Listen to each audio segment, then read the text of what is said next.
ρίχνετε τις γκόμενες νούμερο 1, ο Κάμπουρας. Κοπελιά, πιστεύεις στον ένα με την πρώτη μαρτυρία? Όχι, πρέπει να ρωτήσω να περάσει. Νούμερο 2, ο Μαμάκιας. Γεια σου ρε κοπέλα. Ναι, μαμά, ναι ρε μαμά, σκέφτεται να κάνει πατέρι, έλα, γεια.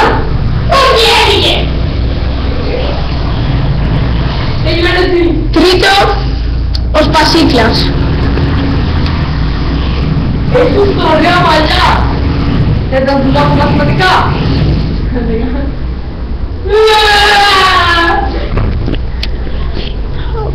Πέμπτο και τελευταίο, ο Νταΐς.